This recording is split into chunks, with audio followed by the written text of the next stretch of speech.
வணக்கம். இன்றைய முக்கிய செய்திகள்.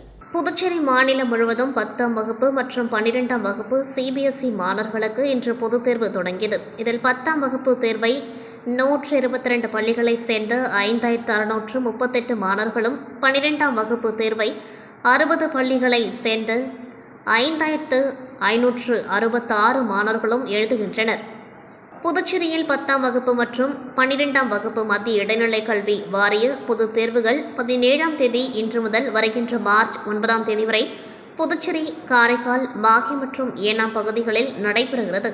இந்த தேர்வு புதுச்சேரி பகுதியில் 25 தேர்வு மையங்களும், காரைக்கால் பகுதியில் 8 தேர்வு மையங்களும், மாஹே, ஏனாம் பகுதியில் தலா 2 தேர்வு மையங்கள் தேர்வு செய்யப்பட்டு தேர்வு நடைபெறுகிறது. இன்று காலை சுவாமி தரிசனம் செய்துவிட்டு பள்ளிக்கு வந்த மாணவ மாணவிகள் ஆர்வமுடன் தேர்வுகளை எழுதி வருகின்றனர். மாணவர்களுக்கு தேவையான குடிநீர் வசதி மற்றும் கழிவறை வசதிகள் என அனைத்து வசதிகளும் பள்ளி கல்வித்துறை சார்பில் செய்து கொடுக்கப்பட்டுள்ளது. தேர்வர்கள் முறைகேடுகளில் ஈடுபடுவதை தவிர்ப்பதற்கு பறக்கும் படைகள் அமைக்கப்பட்டுள்ளது. புதுச்சேரியில் 10ஆம் வகுப்பு பொதுத் தேர்வினை 83 அரசு பள்ளிகளை சார்ந்த 3916 மாணவர்களும், 12ஆம் வகுப்பு பொதுத் தேர்வினை 44 அரசு பள்ளிகளை சார்ந்த 3953 மாணவர்களும் தேர்வு எழுதுகின்றனர். காரைக்கால் பகுதியில் 10ஆம் வகுப்பு பொதுத் தேர்வினை 1134 மாணவர்களும், 12ஆம் வகுப்பு பொதுத் தேர்வினை 1223 மாணவர்களும் எழுதுகின்றனர். இதேபோல் மாஹே பகுதியில் 10ஆம் வகுப்பு பொதுத் தேர்வினை 333 மாணவர்களும், 12ஆம் வகுப்பு பொதுத் தேர்வை 346 மாணவர்களும் எழுதுகின்றனர். ஏனாம் பகுதியில் 10ஆம் வகுப்பு பொதுத் தேர்வினை 255 மாணவர்களும், 12ஆம் வகுப்பு பொதுத் தேர்வினை 44 மாணவர்களும் எழுதுகின்றனர்.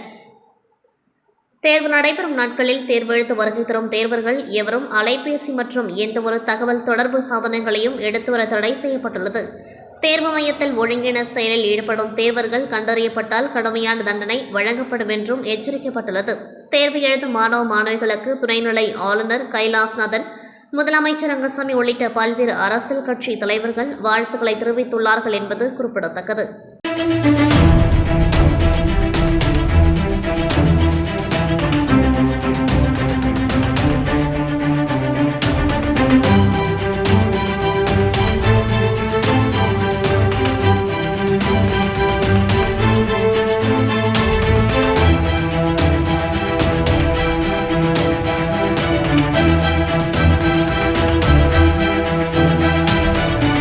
புதுச்சேரி ராஜ்பவன் தொகுதிக்குட்பட்ட வைத்தியகுப்பம் பகுதியை சேர்ந்த மீனவர் செந்தில் கடந்த சில தினங்களுக்கு முன்பு கடலுக்கு மீன்பிடிக்க சென்றபொழுது எதிர்பாராத விதமாக கடலில் விழுந்து உயிரிழந்தார். அதேபோல் மற்றொரு மீனவர் ஐயனார் என்கிற செந்தில் புத்தாண்டன்று கொலை செய்யப்பட்டு உயிரிழந்த நிலையில் உயிரிழந்தவர்களின் குடும்பத்தினர் லட்சிய ஜனநாயக கட்சியின் நிறுவன தலைவர் ஜோஸ் சார்லஸ் மார்ட்டினை நேரில் சந்தித்து தங்கள் பிள்ளைகளின் படிப்பு மற்றும் நலிவடைந்த நிலையில் உள்ள தங்களது குடும்ப தேவைக்கு நிதி உதவி வழங்கி உதவ கோரிக்கை வைத்த நிலையில் தற்பொழுது லட்சிய ஜனநாயக கட்சியின் தலைவர் ஜோஸ் சார்லஸ் மார்ட்டின் அவர்கள் அவரது குடும்பத்தாருக்கு நிதி உதவி வழங்கினார். உடன் பொதுச் செயலாளர் டாக்டர் துரைசாமி, லட்சிய ஜனநாயக கட்சியின் ராஜ்பவன் தொகுதி நிர்வாகி கடலரசன் ஆகியோர் உடன் இருந்தனர். காமராஜர் தொகுதியில் உட்பட்ட ராஜீவ்காந்தி நகர், 3வது குறுக்குத்தெரு உள்ளிட்ட பகுதிகளில் தொகுதி மக்களை நேரில் சந்தித்து அவர்களின் தேவைகள் மற்றும் கருத்துக்களை கேட்டறிந்தார். அப்பொழுது பகுதி மக்கள் நீண்ட காலமாக சாலை வசதி தொடர்பான கோரிக்கைகள் இருப்பதாகவும், குடிநீர் விநியோகம் சீராக இல்லாதது குறித்து தங்களின் நிலையை எடுத்துரைத்தனர். மேலும் பகுதி மேம்பாட்டின் ஒரு பகுதியாக ஆக்கிரமிப்புகள் தொடர்பான விஷயங்களை எடுத்து சொல்லி அவசர கால சேவைகள் தடையின்றி செல்லும் வகையில் நடவடிக்கைகள் எடுக்க வேண்டும் என கேட்டுக்கொண்டார். மக்களின் கருத்துக்களை கவனமாக கேட்டுக்கொண்ட சார்லஸ் மார்ட்டின் சம்பந்தப்பட்ட துறைகள் வாயிலாக தொகுதி மேம்பாட்டிற்கான நடவடிக்கைகள் மேற்கொள்ளப்படும் என உறுதியளித்தார். உடன் எல்ஜிகே கட்சியின் மாநில செயலாளர் மற்றும் காமராஜ் நகர் தொகுதி பொறுப்பாளர் ரவி ராஜாராம் உடன் இருந்தார். கடலூர் மாவட்டம் திருப்பாதிரிப்புலியூர் வண்டிப்பாளையம் சாலையில் உள்ள அங்காள பரமேஸ்வரி கோவில் மயான கொள்ளை உற்சவம் நடைபெற்றது. கோவிலிலிருந்து ஊர்வலமாக புறப்பட்டு கெடிலம் ஆற்றங்கரையில் உள்ள மயானத்தில் மயான கொள்ளை நடைபெற்றது. கடலூர் வண்டிப்பாளையம் அங்காள பரமேஸ்வரி அம்மன் கோவிலில் மயான கொள்ளை விழா கடந்த 9ஆம் தேதி கொடியேற்றத்துடன் தொடங்கியது. அதைத் தொடர்ந்து ஒவ்வொரு நாளும் அம்மன் வீதி உலா காட்சி நடைபெற்றது.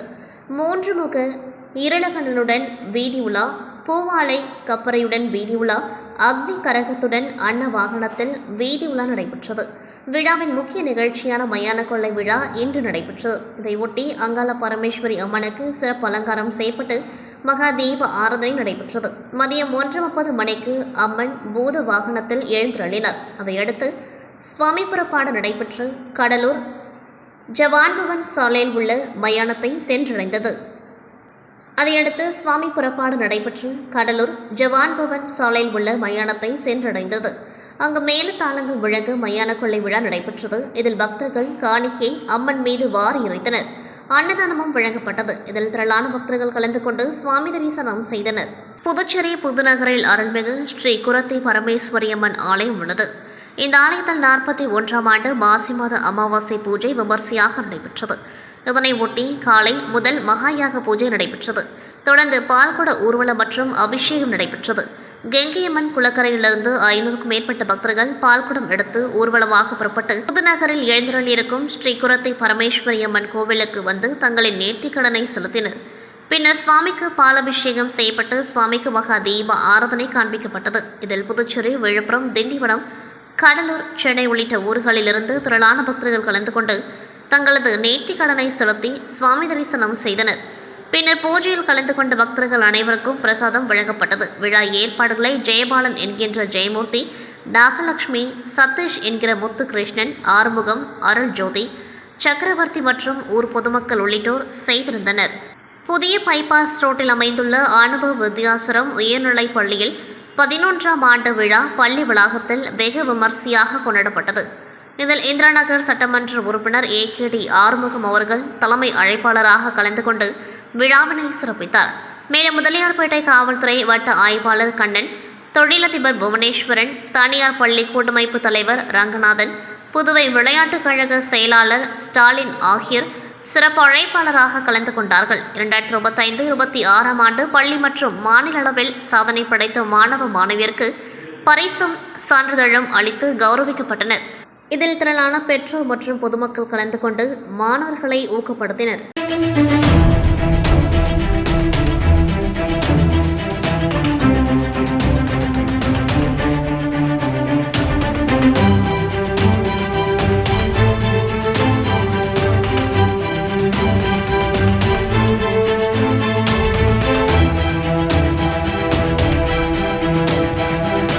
மகாத்மா காந்தி தேசிய ஊரக வேலை உறுதி திட்டத்தின் கீழ் மணவெளி சட்டமன்ற தொகுதி TN பாளையம் பகுதியில் உள்ள பள்ள மதகு ரோட் பக்க வாய்க்காலை ரூபாய் 6.51 லட்சம் மதிப்பீட்டில் தூர்வாரி ஆழப்படுத்துதல் மற்றும் மேட்டு மதகு மற்றும் தூக்குப்பாலம் ஏரி வாய்க்காலை ரூபாய் 5.13 லட்சம் மதிப்பீட்டில் தூர்வாரி ஆழப்படுத்தும் பணிகளை சட்டப்பேரவைத் தலைவர் செல்வம் பூஜை செய்து துவக்கி வைத்தார். மேலும் இந்நிகழ்ச்சியில் வட்டார வளர்ச்சி அதிகாரி சௌந்தரி, உதவி பொறியாளர் ராமன், இளநிலை பொறியாளர் சிவபிரகாசம், பணி ஆய்வாளர் கணேசன் மற்றும் TN பாளையம் பகுதி முக்கிய பிரமுகர்கள், NR காங்கிரஸ் மாவட்ட தலைவர் மனோகரன், சுகாதியா, தேசிகன், கண்ணன், குமாரசெல்வன், மாயகிருஷ்ணன், ஜெயமூர்த்தி, சிவா, வீரசெல்வம், தர்மன், வீரம்மாள் மற்றும் பொதுமக்கள் பலர் கலந்து கொண்டார்கள்.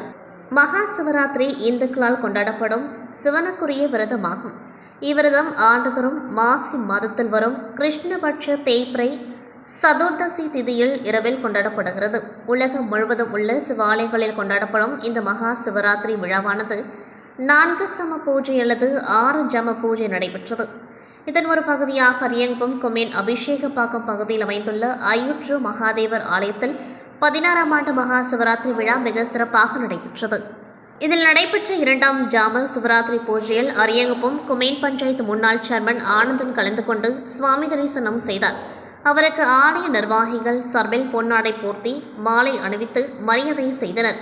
அதன் பின் ஆலயத்தில் நடைபெற்ற பரதநாட்டிய நிகழ்ச்சியில் பங்கேற்ற மாணவிகளுக்கு பொன்னாடை போர்த்தி வாழ்த்துக்களை தெரிவித்தார். இதைத் தொடர்ந்து பூஜையில் கலந்து கொண்ட 500க்கும் மேற்பட்ட சிவபக்தர்களுக்கு அன்னதானம் வழங்கினார்.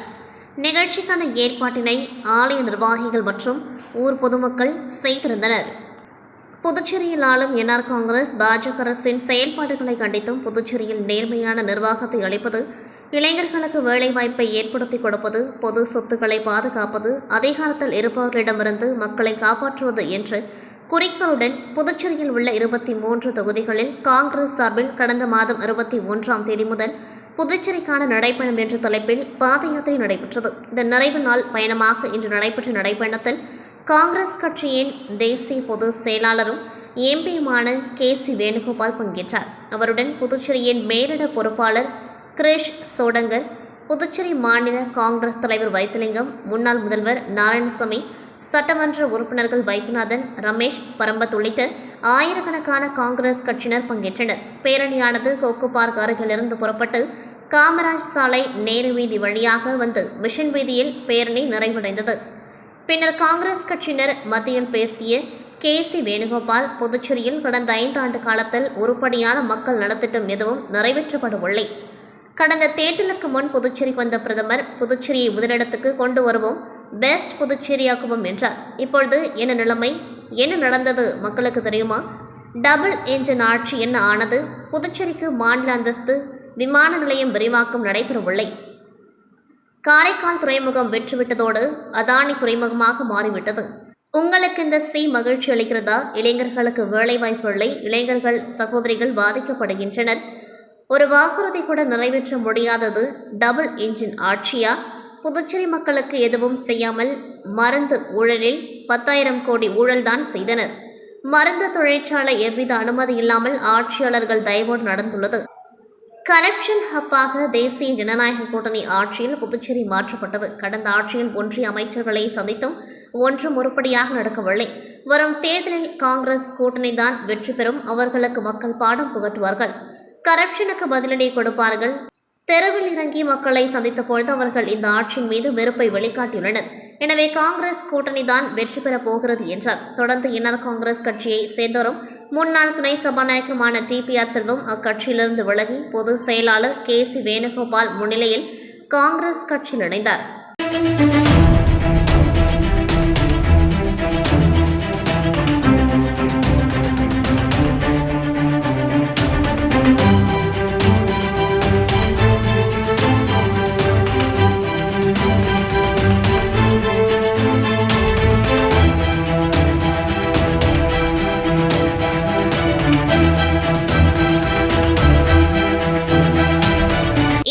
செய்திகள் நிறைவடைகின்றது. நன்றி, வணக்கம்.